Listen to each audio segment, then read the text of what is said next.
اگر یہودی ہمارے آقا کے اوپر کیچڑ اچھالتا، ہم حضرت موسیٰ پر کیچڑ نہیں اچھال سکتے، ہم ختم ہو جائیں گے، ہمارا ایمان ختم ہو جائے گا، ہم مظلوم ہیں۔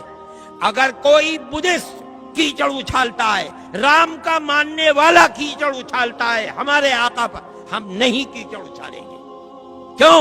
قرآن نے کہا ہے وَلَا تَسُبُّوا الَّذِينَ يَدْعُونَ مِن دُونِ اللَّهِ فَيَسُبُّوا اللَّهَ عَدْوًا، جانتے ہوئے کہ یہ پرستش اللہ کی نہیں کر رہا ہے، اللہ نے ہمیں منع کیا ہے تم انہیں برا بھلا مت کہو، ہم نہیں کہتے برا بھلا۔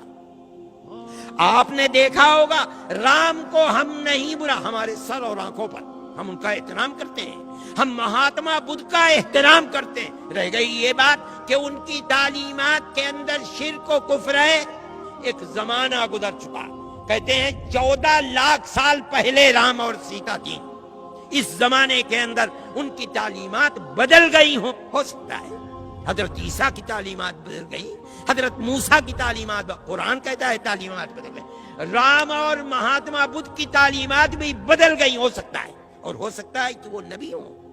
علماء کا ایک طبقہ یہ بھی کہتا ہے، اور قرآن کہتا ہے لِكُلِّ قَوْمٍ هَادٍ، ہم نے ہر قوم کے اندر اللہ کا راستہ بتانے والے، قوم کو ہدایت دینے والے افراد پیدا کیے ہیں، ہو سکتا ہے۔ لیکن حضرت عیسیٰ اور حضرت موسیٰ پر قرآن کی طرف سے نبوت کی دلیل ہے، ان پر کوئی دلیل نہیں۔ ایسے میں مسلمان پر فرض ہے وہ اپنی زبان کو بند رکھے۔ کیوں؟ کسی نبی برحق پر کیچڑ اچھالنا جس طرح ایمان سے باہر کر دیتا ہے، اسی طرح نبی غیر برحق کو نبی کہنا اسلام سے باہر کر دیتا ہے۔ خاموش۔ مسلمان کو یہ طریقہ اپنانا چاہیے اور اسی پر زندہ رہنا چاہیے۔ دوسرے ظلم کر رہے ہیں، ہماری آنکھ ہماری زبان بند ہے، ہم کچھ نہیں کہہ رہے ہیں، صرف احتجاج، اور احتجاج بھی اس حد تک جو تمہیں تمہارے دستور نے حق دیا ہے، اور وہ یہ ہے جا کر اپنا احتجاج لکھوا دو، رپورٹ درج کرا دو۔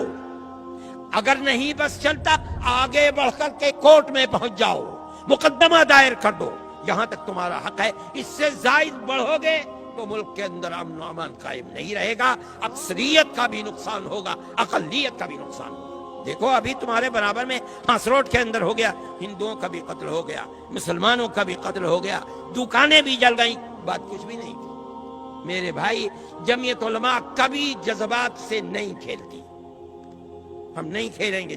ہم نے ہمیشہ صبر کی تلقین کی ہے، آج بھی ہم صبر کی تلقین نہیں کرو گے۔ اگر آج 10 مرتبہ ہو رہا ہے، کل کو 50 مرتبہ ہوگا، 50 مرتبہ کل ہوگا، پرسوں 100 مرتبہ ہوگا۔ یہ دنیا امن کا گہوارہ ہے، تباہی آئے گی، اقلیت کا بھی نقصان ہوگا، اکثریت کا بھی نقصان۔ اور ہم ان لوگوں سے جو بے وقوفی کر رہے ہیں، ملک میں امن و امان کو آگ لگا رہے ہیں، ہم ان سے کہتے ہیں کہ اپنے ملک کے وفادار بنو، اقتدار کی ہوس کے اندر ملک کے امن و امان کو برباد نہ کرو۔